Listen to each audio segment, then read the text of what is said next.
Hello, everyone. Welcome to 2018 and the first, yes, the first spoiler room of the year. And not only is it the first one of the year, but it's also the first one of our special monthly series we're carrying on. We did last year, Third Time's a Charm. This year, it's going to be It Came from the 50s, as if you may have gathered from the intro. And we're going to be looking at monster films from 1950s, one a month. At least you will get an episode like this. And tonight, I thought it was great that we kick off with the film that inspired the logo that I created for this series. It Came from Outer Space, and I got a great crew with me tonight to talk about this film. First off, he is back here inside Movies Galore himself. It is David. Hello, David. How are you? I'm doing okay. Yourself? Good. Glad to have you in the spoiler room again to talk about some space aliens in a desert town. And next to him is the bow tie man himself. It is Mr. Paul Salzer. Hello, Paul. How are you? I'm doing really well. I'm excited about being a part of this discussion series this year. I think it's going to really provide a lot of opportunities to discuss some really wonderful films. So thank you for inviting me. Oh, you're welcome. Thanks for coming on and talking about older films, which I don't think get as much love as they probably should out there on the internet. And next to Paul, yes, he is back. He is in his house. It's Scotty D. Hello, Scott. How are you tonight? I'm doing good. Everything you and Paul just said, but more so. And I do. Seriously, I'm really excited about this series because you find yourself, especially, you might grow up with some of these movies, but then if you find yourself gravitating towards them as you get older, because we see how different things were done back then, and the originators of a lot of the things that we kind of take for granted today. And what better way to start out than with a Jack Arnold film? It's really looking forward to it. It's the Jack Arnold film, and it's the first one I think he did with what's his name? My brain farted here for a minute. The producer, what's his name? William Allen. So this is the first collaboration between William Allen and Jack Arnold, who'd go on to make some really fun monster films, including Creature from the Black Lagoon, if I remember correctly. So, yeah, there's a lot of cool stuff with this film. It Came from Outer Space is from 1953. And does someone want to give the synopsis of this film? Scotty D, did you want to do? Okay, I can try it. Let's see here. Well, it starts out, and you have this spaceship that crashes, as they often do in these. And of course, there's military people nearby because it's the 50s, and there's always military people nearby. And this little small town, and this guy knows that he saw something, and he ventures down into this wreckage after seeing this crash and does see this alien thing, and nobody believes him. And then suddenly people in the town don't seem to be what they seem to be, and he's wondering, oh my goodness, we might be in the middle of an alien invasion. And the truth of the matter winds up being a lot more interesting than that. It does. It does. I had seen this movie a long time ago, and I forgot how it played out. So I'm watching it, and it had me riveted. I'm like, how is this story played out? Where are they exactly going with it? And yeah, it's a script that was actually originally completed by Ray Bradbury. He wrote the story. It's his first, I think, treatment he did for a film, and then they immediately fired him. And Harry Essex came in and finished it off. It made just a few changes. It is like, wow, Ray Bradbury got the shaft. That's cold. But it is a very interesting film. David, what are your initial impression with It Came from Outer Space? Well, a lot of 1950s science fiction horror films came out of the fear factor of what people didn't know. It's kind of like that area in time when everybody is afraid of everything, and this film came about probably in troves of others, just like Tarantula, This Island Earth, etc. And I relatively enjoyed this film. I watched it back when it was on Shock Theater. Nice. So, and then again, I think when it was on MST or Mystery Science Theater. Yeah, Mystery Science Theater. I don't think they did this one. Thought that they did. If they didn't, then I guess I watched it on something else. No, Well, I'm it sorry. was No, on- they did. No, I'm sorry. I'm sorry. I'm just like a nut crazy Misty. I'm not trying to walk over you. I'm sorry, buddy. Oh. They did a couple other Jack Arnold flicks though. Yeah. I know that. But in any case, I really loved the feel of this, and I love the idea that the aliens were a little bit they were more sympathetic on the alien side, you know? And that's something that you didn't really see a lot. Instead, it was fear this, fear that. Or watch out for the giant. You will get killed. You know. It's one of those. I mean, back in the 50s, they used to scare the shit out of you for anything. Well, yeah. I mean, sure, of course. You couldn't even walk out your door without getting killed. Nope, you got to stay inside and watch that TV. Scotty D, how about you with A Came from Outer Space? Your initial feelings with this film? God, where did I see this the first time? I think I initially saw this finally. It was probably on one of those UHF stations when I was younger, but I think I kind of rediscovered it only in the last few years when I was really looking into other like types of films, and it sometimes would pop up on a lot of these streaming channels that are on Roku. Not the ones where you select what's happening, but ones that actually run 24/7. In fact, most recently, that's how I saw it, because I was hibernating from the sub-zero temperatures a couple weeks ago, and what comes on like noon on a Sunday afternoon on Shockworks TV on Roku, but it came from outer space, you know? And I think that, you know, if you're like me and you can't see 3D, so you can't see it in the theater, I think that's the perfect way to see it. Is that you're either up late at night, or you're having to stay inside, and coming on this TV is like this kind of like UHF-y kind of feel for this movie, because it just, while I'm sure it wasn't like this for the first couple generations with the film, it's how it always felt to me. It always felt like one of those films like, oh boy, now we're going to see some great 1950s sci-fi, maybe some 1950s horror. Turns out it's way more sci-fi. And we're home on a weekend afternoon, and that's what's happening. And that's how I saw it, and what grabbed me about this film. And it's why I bring up Jack Arnold, because I was unfamiliar with this director as a name until really very late in the game. I was watching they had a documentary on him as part of a DVD set. I think it was called the Fear Makers Collection, and had a bunch of people that I loved, like Todd Browning and Roger Corman, and then Jack Arnold. Who's that? And I'm like, oh wait, you mean Creature from the Black Lagoon? That was done by a real visionary. This movie was done by a real visionary.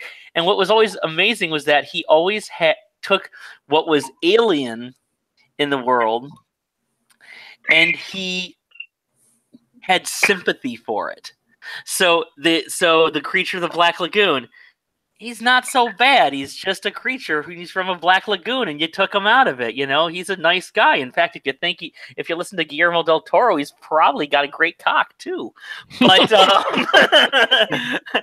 you know, or you have like a film like The Space Children, which I know Mystery Science Theater did do, by the way, or something like that. Or you have this, and you're watching them like he takes all the paranoia and fear of this age, and he inverts it by saying, okay, these people, and even the people that are kind of exploiting or suspicious or anything, they're never really bad. They're just ignorant. Yeah. And it's always the ignorance that clashes with the alien.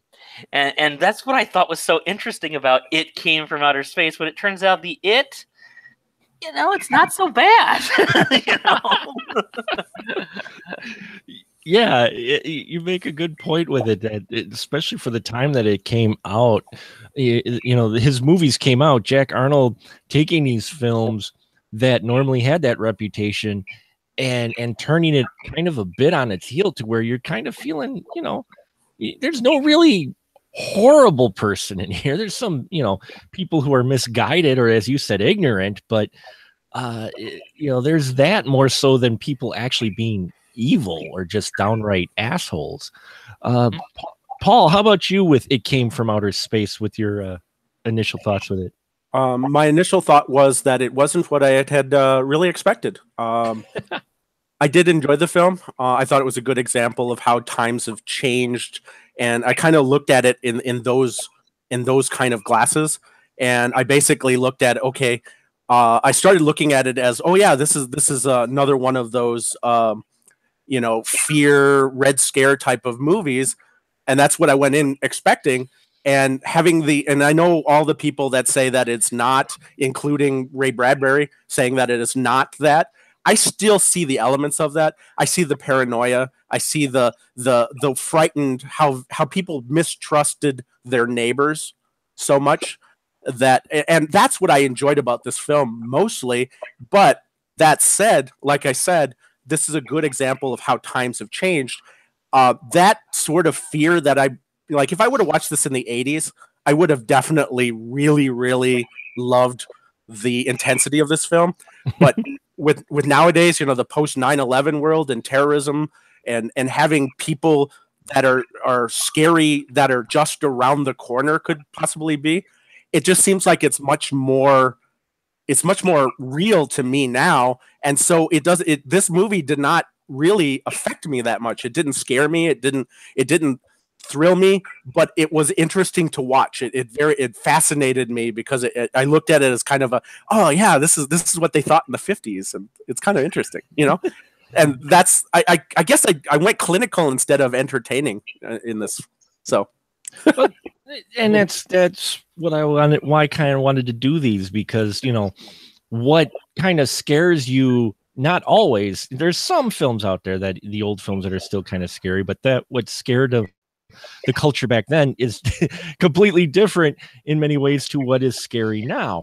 Mm-hmm. And one of the reasons why I want to do this series was for that simple fact is a lot of that fear was being explored through these genre films. And this is definitely one that it does still have those elements in there. You are right. But the thing is, I think the difference between between this one and many of the other more popular ones where there is actually fear is that, from what Scott kind of said, is that there's the aliens here aren't, I mean, they look scary and they are kind of taking over, but at the same time, there's nothing malicious in their intents at all. They only start to get a bit more violent, if you will, and even just that's restrained when the humans start doing stupid human things. But that said, I think had Bill, or not Bill, Bill Pullman, John Putnam, yeah, had he not ducked during that death ray thing, I mean, he would have been sliced in half, and then. Well, they had enough of the human shit. I mean, I don't blame them by that point. The way that it's written, you're like, it's the way they wrote it. You don't blame them for attacking them. No, it's like being in it's like okay, we're in a cabin, we have something we need to fix in order to get our car going again, but we're surrounded by grizzly bears, and that's how they kind of look at us. We're not quite evolved enough. There's some where they're like, yeah, you're all right, but okay. We don't want to actually hurt the grizzly bears. We don't want to actually harm them.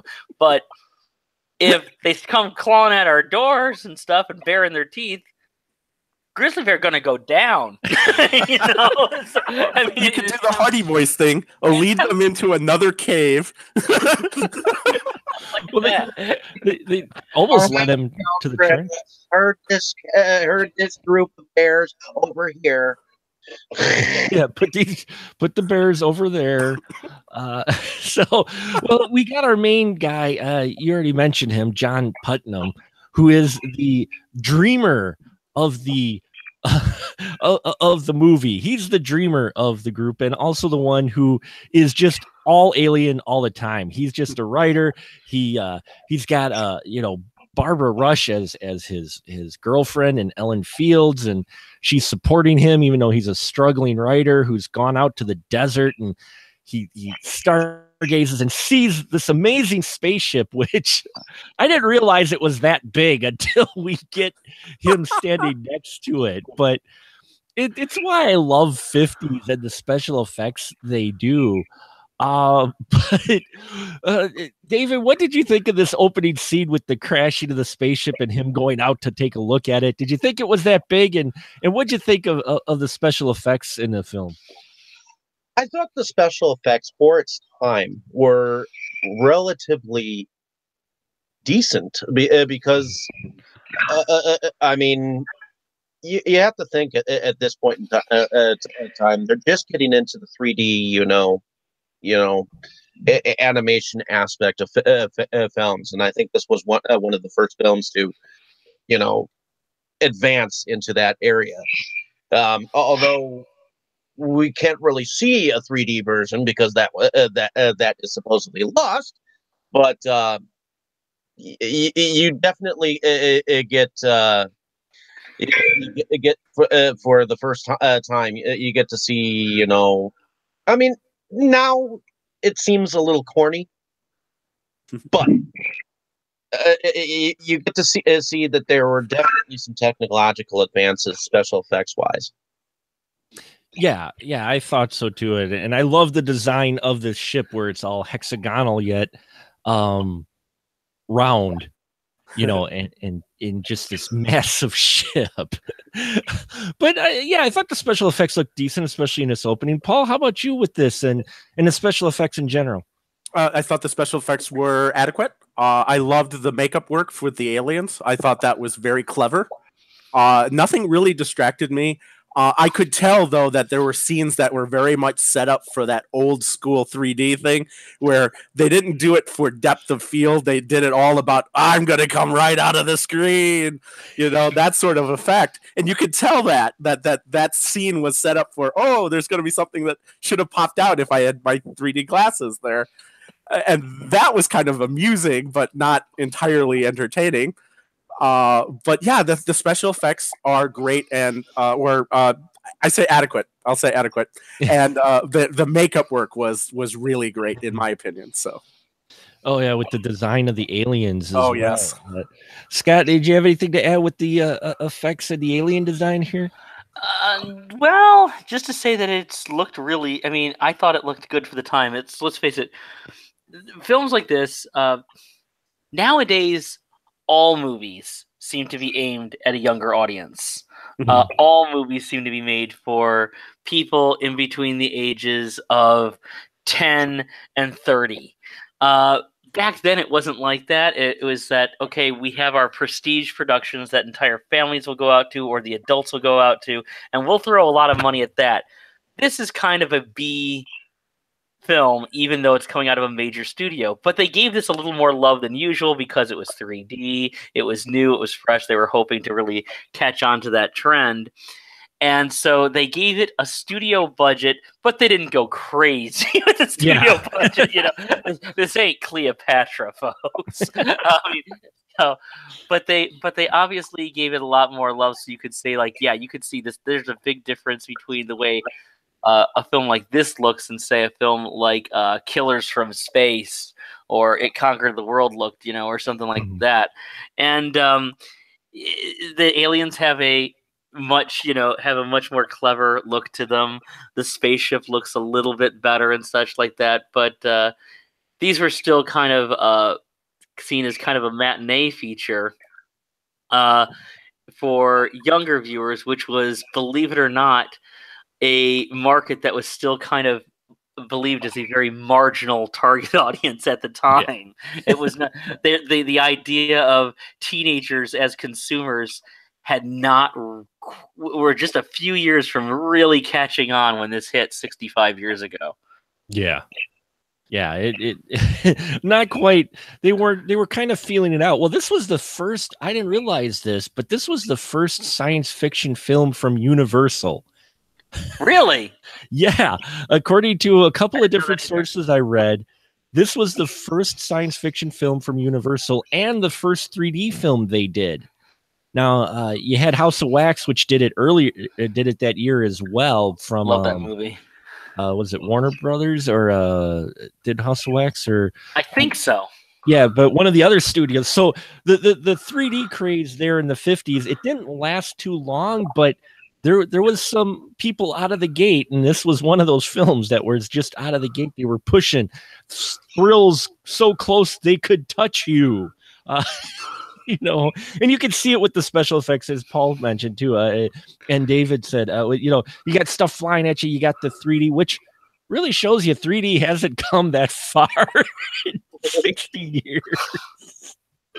They're still pushing things right at the screen or whatnot, but still coming for your popcorn. It's gotten better though. I think people are realizing that people are going to be more awed with the it's going into the screen now, you know. Well, for me, I think space movies that take place, you know, in outer space, I think that's some of the best use of 3D. But we're talking the red blue glasses here for the 3D, which I've actually watched a few like that. Those are always fun. I remember, this is dating me, but on one of those late night channels that would play one of these movies on a UHF station, one night they did a special feature where you could get the 3D glasses from a place called Open Pantry, which was a convenience store chain at the time. Nice. And then you could watch late night this film, and it would be 3D. And I forgot which one it was. It was one of the Gorilla films. It wasn't like Kong or anything.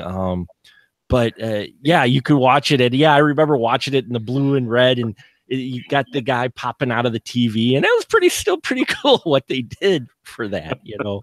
I saw The Mask like that, the old horror film Mask, because did, every now and then they would run that on a UHF station. I think it was like a syndicated deal where it was around the country, and they would say, "Oh, go to Burger King and pick up your glasses, or go to 7-Eleven and pick up your glass." Open Pantry, that's fantastic. I didn't know that. And I remember that's how they ran The Mask, and that's how they ran Revenge of the Creature and The Mad Magician and stuff like that. Awesome. Yeah, and the Alien, actually, I read up on this as well. We were talking about special effects and the Alien design. Ray Bradbury thought it was a mistake for them to bring it out in the open. He said he liked it in the shadows, and the minute you bring it out in the open, it became a laughing stock, which I agree. I totally agree. I don't think they should have ever brought the alien fully out, because, I mean, when we get introduced in the beginning, right, Paul, you never really see the full alien. I mean, you get the eye, you kind of get his silhouette. It leaves this trail of like gold dust. I mean, it keeps some mystery, but then it is revealed, and you're like, oh my God, it's just a gelatinous ball with an eye. But it's a good eye. It's a good eye. It's a great eye. No, I mean, apparently they did 2 models, and because they were trying to keep this movie under wraps, and the rejected one that they didn't choose ended up being the alien for This Island Earth. Yeah, which is a bigger movie. It's got way more budget attached to that one. But yeah, so back to the beginning here, we get Richard Carlson playing John Putnam, the dreamer. And Paul, this guy wasn't. Did you get the impression that even for the area where he lives, he's not your normal male, if you will, compared to the other males in the area? Oh yeah, the fact that they very much allude to how different he is, and how the town seems to dislike him, or sort of, not, at least they don't trust him as much. And he's like, well, that's kind of why I decided to come out here and kind of work on the book alone, and this was like the ideal place. And I actually felt for that character because he did that, because he was like, okay, I understand that I upset people, so rather than to make them even more upset or maybe even cause something bad to happen. I'm just going to take it into my own hands, and I'm going to move out here, and I'm going to take the girl that I love out here with me. And I enjoyed that. It was very kind of like, oh yeah, this is the classic nostalgic 50s type of way of handling problems. Yeah, complete with Stand By Your Man. Female character. Oh my God, yes. Who really would wish he get married, but he's a dreamer, and I can't be held down, Dottie. Translation: they couldn't say gay in the 50s. They couldn't say that he had a wandering eye and oh my God, might be a little more gender fluid. I'm not kidding. You're not. You're not. I'm not kidding. I'm not making a little smear. That's totally not me. I'm saying that I got the feeling from that the last time I thought. I'm like, this guy seems a little gender fluid, and a little more fluid in his choice of people. I totally believe that he's committed to this woman, but just as there's a lot of people. Now we're starting to hear. In the last few years, it's really kind of blown the lid off where you start hearing about more things about maybe monogamy isn't the answer, maybe polyamory is something, or maybe, certainly it's more acceptable that people could not just be straight hetero or straight homosexual, but bisexual. I got a feeling that where I'm looking thinking, were they trying to put something into the script like they would have to put like all these coded things back then? Under the hate and hope to slip it under the radar of the Hays Code or something. I kind of got that from this movie. It didn't really click till now because I was trying to put my finger on what they're doing with this character, because you do kind of get that feeling. David, what do you think about that? Do you think maybe they were kind of angling for a little bit underneath message there, or making a statement there without fully coming out, so to speak? It's totally possible that they were making an underlying statement there without exactly broadcasting that that this character is gay. Well, or at least as Scott, gender fluid, because I mean he's from the big city, so that makes him alien to the small town. I mean, he immediately gets, he's an artist too. Keep in mind, I'm reading a lot into it. It might not have been the thing, but I got that feeling. Another feeling also, if you want to go a little more innocent, is that if Ray Bradbury is the science fiction author that was, I think, also to some degree casting himself in this part. Oh yeah, definitely. As he's from a more kind of intellectual crowd than this. He's kind of ostracized in basic small town America because he's always looking up at the stars and dreaming, and everybody's wondering why. I'm an artist. There's also that stuff going on, definitely. But I also I kind of got some of this other stuff, and I was like, it could be. It's a possibility, because you always hear about these stories about, screenwriters that would have to kind of like sneak things in because you couldn't come right out and say it. No, you couldn't at all, especially as conservatism really was spreading in the 50s. But I just got excited because it could very well be. We may be very well off, but you could see some signs in there. I mean, after all, you get that where he shows up to the crater after he saw the alien the first time, and the alien buried itself in the crater, so you can't see the spaceship. But now they've called out the military and his professor buddy who's out there, and they're like, "Yep, it's a crater."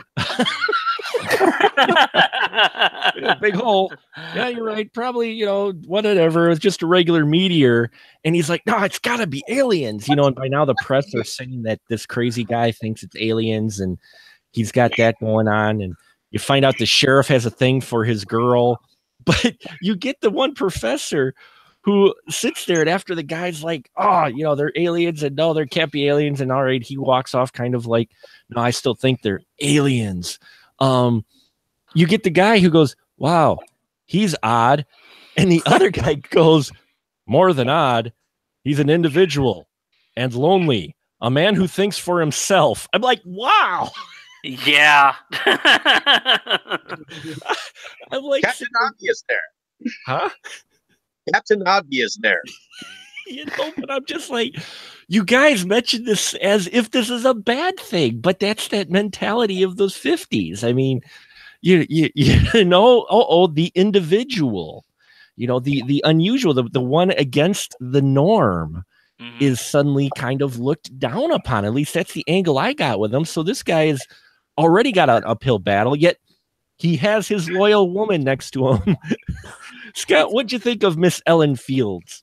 I thought she was written a little better than most of the women of the era, but I think that she kind of like straddled that kind of the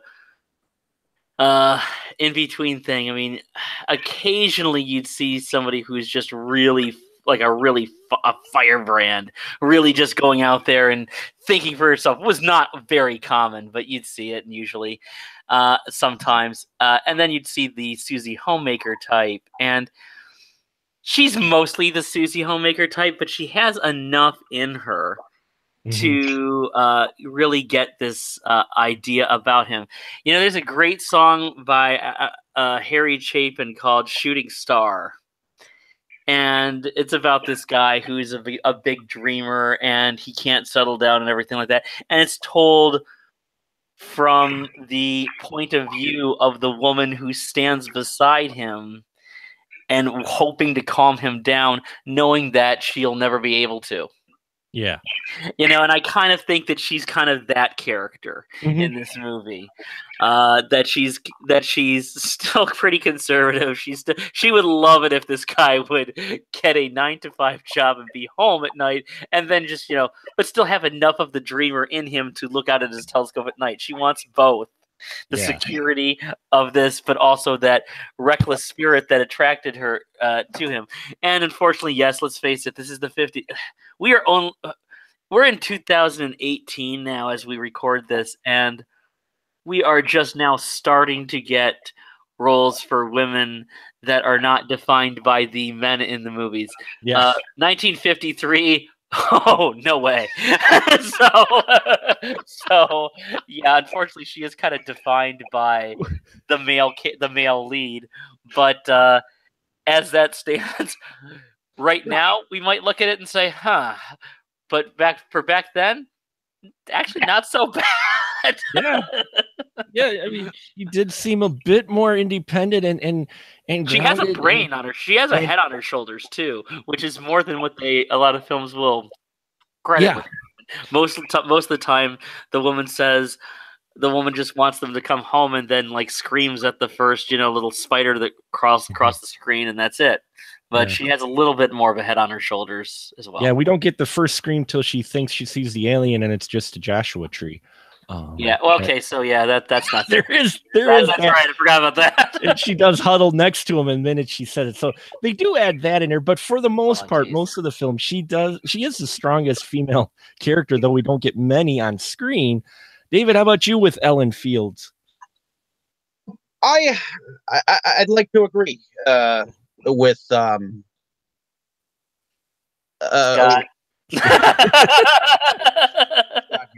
Sorry. No, it's good to be on a show. No, good to be on a show with you, man. What's up? Sorry, I had to for a moment. It's fine. In any case, I agree with Scott here about the fact that that she definitely has a brain on her shoulders. You can see that she does, and even though she does kind of have that, like or Susie Homemaker, sort of look about her, and at least she's not like screaming throughout the entire film. Yeah. I mean, she only screams like twice, I think. You get the sense that she definitely seems to have feelings towards the lead actor, and she's definitely got that loyalty about her, and she's there, she's there by his side, Mm-hmm. Yeah, she's there by his side, but you don't get the feeling exactly. You feel like there's a little bit more equality, and almost in fact that she, even though he's the guy and this is the 50s, she almost runs. If she put her foot down, he would cave like instantly. Is the feeling you almost get from it. If she truly buckled down, but she's not. But yeah, she is though. It got a good head on her shoulders, more so than George's wife, who seemed to be the town hottie, if you will, for lack of a better term. She was a bit more I don't know, flamboyant or whatnot. Paul, what'd you think about Ellen Fields and her compared especially to the other female characters in this movie? What little we get. I'm going to say right off the bat that I do agree with all of you guys. However, because I promised that I would look at this with my modern eyes. Yes. I did not like her character simply because I took her out of the context of the 50s and I put her into the modern day sensibility. And I thought that she was a hugely vital character in this, but mostly because she seemed to be a plot device, a story element that was basically used to push her along. She was the only one that could support John at the beginning of the story, and it seemed like that she was constantly like overly supportive of him, which kind of turned me off in that way of thinking. And then when she was taken over by one of the aliens, it seemed to me like, okay, now she's actually an object that now the sheriff and John are both going toward. And it was like, oh yeah, at first I thought this was an interesting thing because now we got this love triangle going because there's that subtext with the sheriff. But then I realized I did just the exact same thing that I just accused the movie of doing, which was I made the Ellen character just an object, not a person. And it just threw me off, and I didn't like Ellen because of that. But again, it is because I took her out of the context of the 50s and I put her into the modern sensibilities, which I hope everybody really does with this discussion series that you have, because it'll be interesting. Well, she still was a better character than the other two, yeah, June and yeah, but I mean, June shows up, and I'm like, okay, there they are. Ellen Field, I was feeling all right, going, okay, she feels a bit different than 50s characters, and then you get to the wives of the two missing electrical electrical technicians, and you're just like, okay, there they are. There's the two 50s caricatures we're very used to for the what we've seen for that female role that's been written for them. Those two are definitely more than Ellen. But yeah, Ellen, as the movie goes on, she does become kind of more of that, but it's still a great performance. In fact, she won a Golden Globe for it. She did, and she liked really? I did not know that. She won a Golden Globe for most promising newcomer female. Yep. Wow, I did not know. That's fantastic. Apparently, she tied for two other people as well. Pat Crowley for Forever Female, and Bella Darby for The Egyptian, and Helen High Water. But yeah, so she got a Golden Globe for this. Well, she did good, I guess. Yeah, I mean, the performance was good. It's just the material for her. Well, yeah, the way it's written. Yeah. Well, I mean, some of these characters, even for you look at it from today's perspective, and even the guys, though, the way they're written, you're just like sitting there going, "Yeah, okay, come on," well, yeah, very two-dimensional. Yeah, the alien. My two favorite guys I actually kind of enjoy are more so than these guys were the electricians. I mean. Scott, what'd you think of the electricians? One of them, of course, being a guy who gets stranded on an island later on. I'm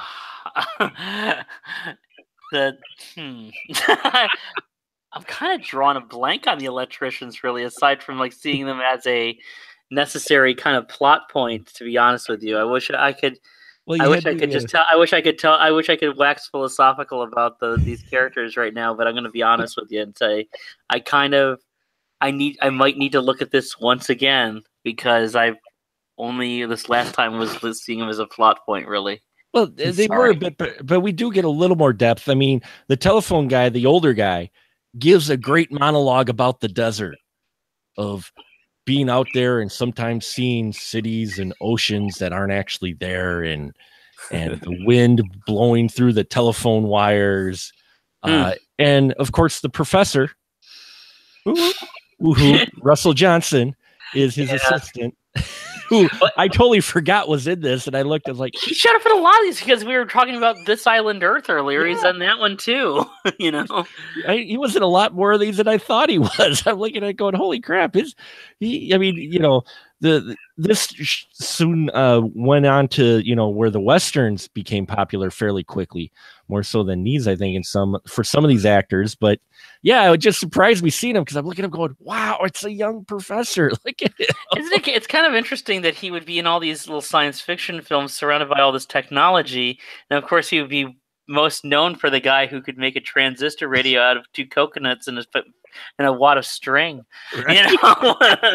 It's great. And yeah, the electrons are a little bit of a plot device, but they're also, you know, they also introduce us a little bit more to what the aliens actually are. Paul, how'd you feel about these two guys?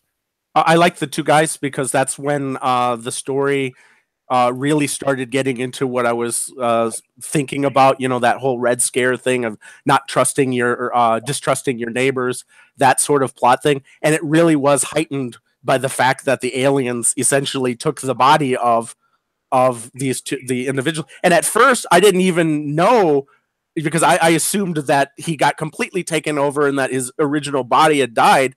It was only a little bit later on in the film that you realize that the aliens had not killed him, and that they had stored them safely away.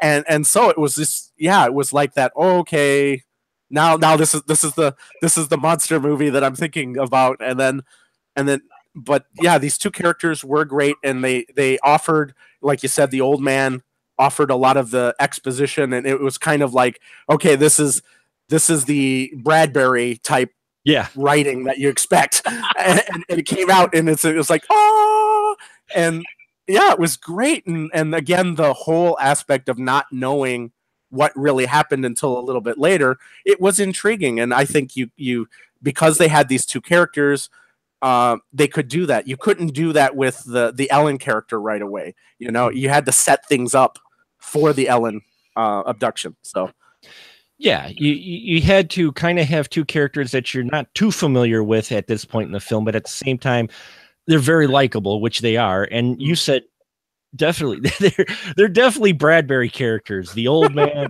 the mentor, and his young helper. And I liked the bit of the red herring, the misdirection for, you know, whether or not they were actually killed by the aliens. That, you know, it'd been a long time since I watched it, so I forgot about that part. And I'm like, actually, that's a bit unexpected for the 50s. David, how about you with this bit of twist with the aliens? I actually enjoyed that bit of twist, because it was like you said, unexpected. I mean, it's not your typical 50s science fiction, you know, alien conspiracy, you know, going on there. I did like the characters of the electricians. You know, I do believe that they needed to be in the film for specifically that reason. I do believe that they didn't really distract much from the film, because eventually it turned around full scale, and you know, you got what you're watching, you know. Yeah, you do still have the whole taking over our way of life slowly. Oh my God! But then you find out, no, these guys just want to get home, man. Do you think it's strange that there were so many plots like this, and of course we'd see it where we'd see the trend in the movies later on, and just within a couple of years, about where the takeover of the bodies was not so innocent. It would be in films like, you know, Invasion of the Body Snatchers, which you could either read as a warning against communism, which I did, or you could read it as a satire of the Red Scare, which some others have done. And you have stories like that and Invaders from Mars and It Conquered the World and stuff like that about the actual takeover. And there's a lot of themes right here in these movies about the fear about becoming a collective, about not having a mind of your own and of going with it. But also all of the, of course, the good guys. I don't think any of the writers were conscious of this either. But all the good guys representing America in these in this symbolism, they kind of shun anybody who doesn't think like the rest of them. Also, didn't you always see? I always saw that as quite the paradox. It's like, no, we have to fight against this collective thinking. You all need to think like I do. What's the matter with you? I mean, it was a recurring theme for like the next 5 years. and try not to get too out of there, but Paul, since you say look at this with a modern eye, that's kind of a theme that you could see applying and becoming popular today again is, you got to think different as long as you think about my different. Exactly. And not your own different. What do you think, Paul, Mr. Modern Eye? Oh, yeah, definitely. But you see that now. You see everybody with the hashtags that they use. It's like, oh yeah, I'm my individual. I swear there is actually a hashtag for individualism. I'm like, really? Is it possible to die of irony?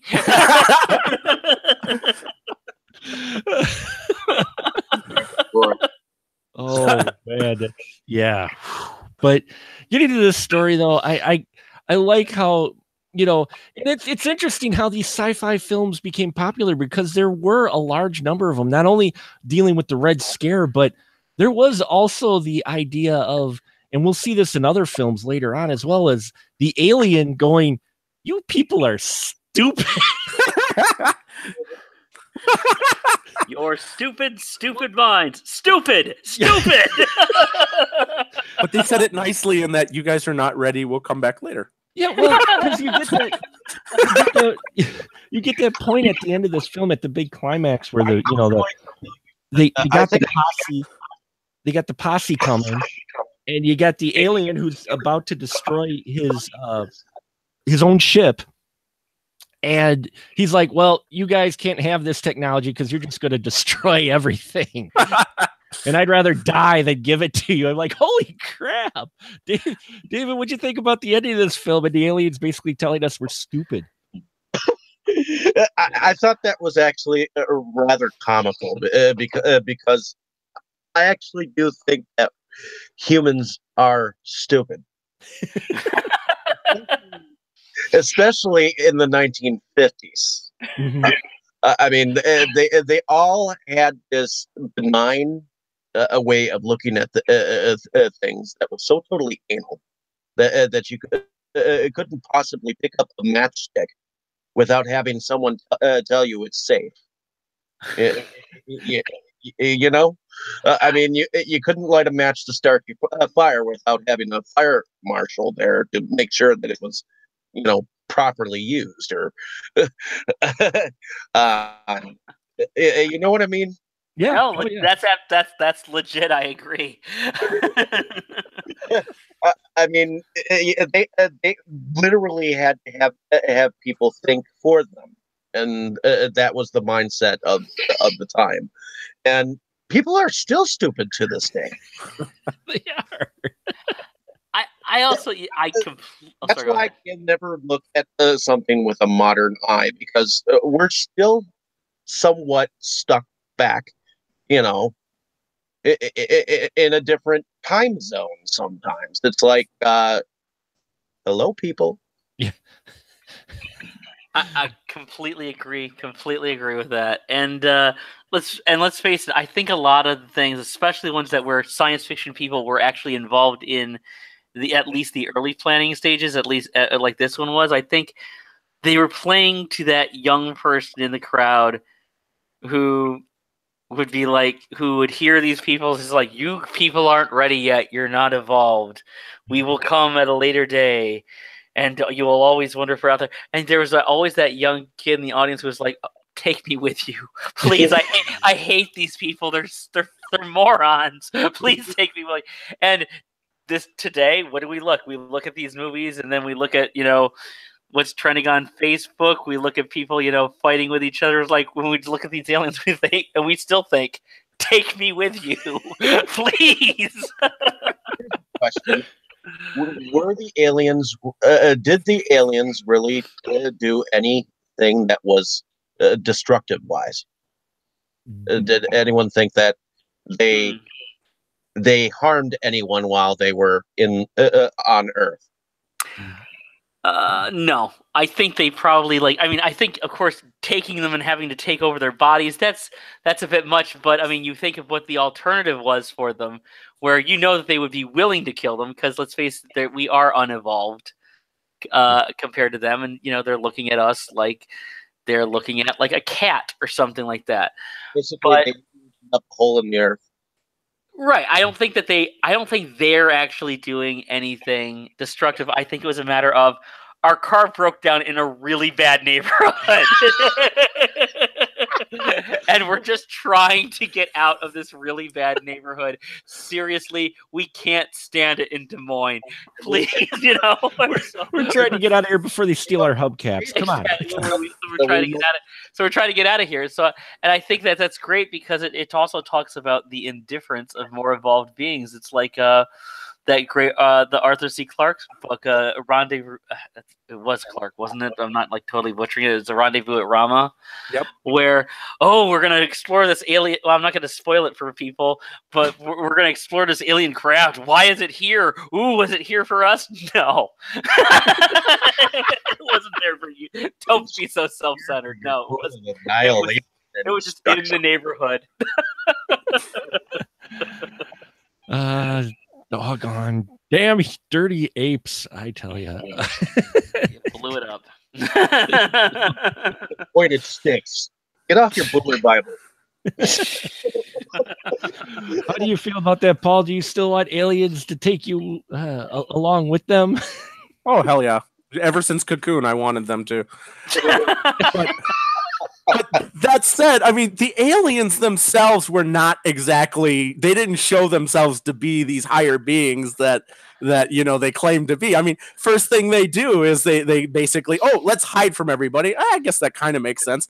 But now let's just take over their bodies without really asking anybody. And let's not tell anybody else what we're trying to do. And because we are a suspicious species, Earthlings are. I'm assuming that in the course of the galactic events, we're we are who we are. But anyways, so they lend themselves to the situation. The things that they did lend themselves to the thing, and part of me felt like, yeah, you guys got what you got because you did it yourselves, and so I just flipped that whole logic of them being this, higher evolved species, and I agree more with Scott saying that, hey, I'm you where you said that I just broke down and I'm trying to get out of here and I'm scared. That to me was much more believable, and I wouldn't say that they were super evolved because they made stupid mistakes. They didn't even try to make communications with anybody that had any type of authority. They made it with the dreamer, the individual that nobody trusted. Oh, wow. Great. Great plan, guys. Well, he's probably the least likely to shoot them on sight, though. So that's not necessarily a bad choice. I mean, I personally still love the scene, though. You're right, though. I mean, these guys, they're not... I don't think they were ever intended to be E.T., but at the same time, they're not. I think the whole angle was it because the invasion of the Red Threat was so prominent at this point, or really on the rise, that they were just trying to present one where, not everybody wants to be invading America. Maybe they're just passing through. Mm-hmm. They might not be the best people, but they aren't people who are trying to take you over either. They just want to get home.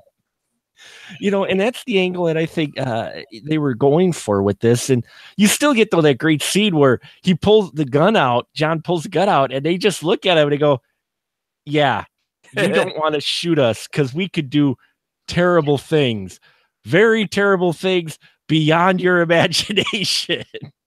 And you're like, "Okay, maybe I won't shoot you." Because it was the human that gave him the idea of how to escape or how to leave, because they were going to destroy themselves. Well, yeah, I mean, they seem like, I mean, we don't get a lot of exploration in the alien, like a lot of the films we don't. They're just supposed to be we don't usually get a whole backstory or anything, but they just seemed like very direct approach aliens. They seemed like, we need to fix our ship. What's the quickest way? We need some labor. Okay, let's go get some labor, fix the ship, and let's get the hell out of here. And you guys are coming? You know what? We're just going to destroy it. Screw it. We can't let you have the technology. You're not worthy. The training's not that good anyway, and by God, I don't want you to get my, my radio, so I'm just going to blow up this place. You're just too stupid for us to actually destroy. Yeah. Yeah. So you do have a bit of that message as well in here of humans destroying, not ready to become more knowledgeable, because we're still very primitive in our approach as well to, hey, let's get a posse and get these aliens, because but you're right, they took it upon themselves, but I think for them, they didn't see much wrong in what they were doing because they didn't kill them. Right, and they weren't completely, and they, it's basically, I would love to say that this film was 100% original, but let's face it, they were also taking cues from I don't know, was it a huge hit on when it was released? It's hard to say. This film was not, but it became a well-known later, but Day the Earth Stood Still came out a couple years beforehand, and that was really the first film to say, look, where you actually had an alien force that stopped in and says, look, you think you're hot shit now, but you are a puny pebble. However, you are a really dangerous pebble because you are advancing far beyond what your intelligence allows for, And this was a film, I think, that was also kind of taking a cue from that message, of course, which you get from Day the Earth Stood Still, which is that you have a lot of power, but you really don't have the temperament and the intelligence to handle it. And that's why we're afraid. Mm-hmm. Yeah. So you're right. I think it was definitely taken from a bit from Day the Earth Stood Still, and maybe even not so much, but you also get that theme from Things to Come as well, from 36, where you get that, humans, you're going to destroy yourselves in the future. You keep on this path, guys. Yeah, so I don't know. We'll wrap it up here. There's not too much more in here, although I will say I did learn something from the film, and I don't know if we'll do a segment every time of something I learned from this film. I come up with these things on the fly, and I think we'll do that. Let's do that. We're going to do a little segment with these, just kind of like we did Third Time's a Charm, but it's a 1953 film. So let's go down the line, and we'll wrap it up here with, what did you learn from this film? What did it teach you, either about the 50s or about people? What did it teach you? Scott, you get to go first. Oh, joy.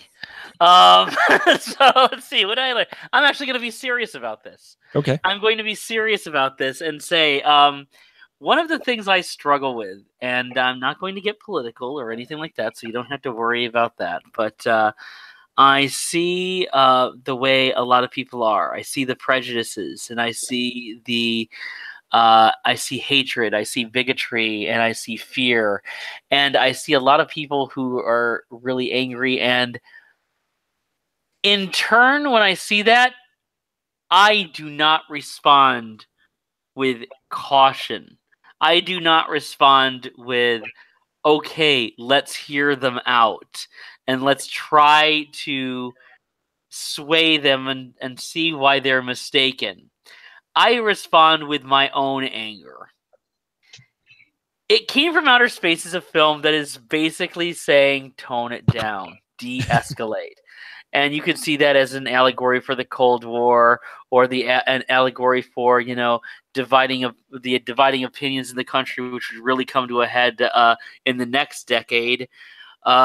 Or you could, and I think you can also apply it to today. Where there's just a lot of people who behave in a certain way, and we are almost like conditioned to act on like a hair trigger response to that. I think what this film really taught me was, listen, stop, take a breath, and try to see and it might turn out that the other side is completely, batshit. But or you might find out that, okay, we can take a breath, we can find some common ground, we can understand one another, and we can try to work out the parts of ourselves that are right and work out the parts of ourselves that are wrong, and try to come to a better understanding. I like that. It's like Star Trek. I like the idea of finding out what separates us, and then coming with what can unite us into a better future. I think this is one of the films that was a really early proponent of that type of thinking. Mm-hmm. So that's what I learned from this film. That's awesome. In other words, don't all be like Sheriff Matt Warren. Right. Played by Charles Drake. David, how about you? What's one thing that you learn or take away from the film? Well, I take away from the film is that the film has a very strong underlying message, which is essentially that mankind's worst enemy is inherent xenophobia. Mm-hmm. Yes.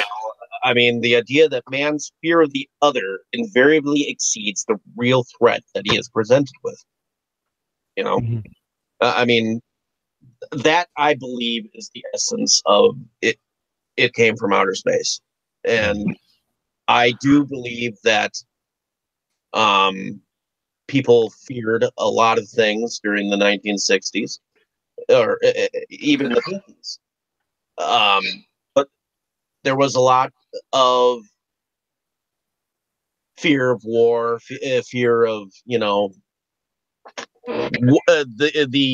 like I said in the beginning, the unknown, and I believe that a lot of those fears were carried out in many of these science fiction films, which you will probably be talking about to come. And I believe that this film stands as a testament of its time. I mean, it's one of those films that just it strays from the norm of the the aliens are coming to kill us and that's it. Mm-hmm. Yeah, it's instead it's like like Scott said, and I like what he said. Okay, our car broke down. Yeah, let's get the hell out of here. Oh. So, but we look ugly. Let's go grab someone so that we can look like these inferior beings, and let's fix our shit and go back. Yeah. Also, it's a great way to reuse the opening shot as the closing shot. So I kind of like that. Just play it in reverse. Hey, there we go. And Paul, how about you, sir? One thing that this film taught you. Let's see. Well, the film shows that the modern day problems that we have with fear, distrust, relationships, identity, jobs, they're all things that have always been with us. They were back with us in the 50s, and they are here today. They just take slightly different forms, just like the aliens. They can slightly take different forms, but they are still the same thing inside. So that's what I learned from this film. Nice. And what I learned from this film was that at exactly 92 degrees, people get irritable and the most murders happen. Mm-hmm. Higher than 92 degrees, it's too hot for anyone to do anything. And below 92 degrees, people aren't irritated enough. So that's that was a weird figure, wasn't it? That's why I mentioned it, because I'm like, well, that was just rather random. I mean, here our character John just started beating the crap out of him they get up, and all of a sudden he just spouts this, it's 92 degrees. And I'm like, okay. And he goes off on this statistic, and I'm like, wow. It explains why so many people in Florida are complete dicks. It really does. Oh. So that's what I learned from this. No, you guys all made great points. I didn't have much to add, so I wanted to throw that out there because that was like one of the most odd segments I've seen in a film. Someone just spouting off this statistic for, it's not like they were looking at a dead body or anything either. They just got done tussling, and suddenly it's just like, well, 92 degrees, people kill more. That was something either Bradbury or Essex read in they didn't have the internet then, so they read in one of those like bathroom fact books where there was where you were reading stuff about so that's how they built the pyramids while you're sitting on the toilet, that they would always have. That is somebody who read that thought and said, and then when they had to do a run through on the script said, I'm putting that shit in. They're in the desert. If I took it back to the 50s and had a wife, and I shot her, and when they arrested me, my first excuse would be, it was 92 degrees. I swear, officer. Do you have any idea how high the heat index is today? It is precisely. I got it from AccuWeather. You can look it up. What the fuck is AccuWeather? I didn't pull the trigger till it hit 92 degrees. Come on, heat wave. Come on. And with that note, we're going to wrap it up for the night. So this is the part now in my show where you get to hear where you can find these people at when they are not here discussing with us about how hot it needs to be for you to legally get away with killing people. David, where can they find you at, sir? I run Movies Galore of Milwaukee, which is a group as well as a blog where I write film reviews. But I also run Inside Movies Galore on YouTube, and I'm a small-time producer. One of the films that's coming out this year, in fact, Wrestle Massacre with Brad Blake. So, looking forward to that. Cool. And Paul, where can we find you at, sir? I would like everybody to go to newhorrorfest.com. That's newhorrorfest.com. That's for the Northeast Wisconsin Horror Film Festival. We are accepting films for our 2018 film festival, and I'm all really excited. The first few submissions I've gone through, and I just love it. And I'm hoping that this is going to be an amazing, amazing year for us. So newhorrorfest.com. Awesome. And Scotty D.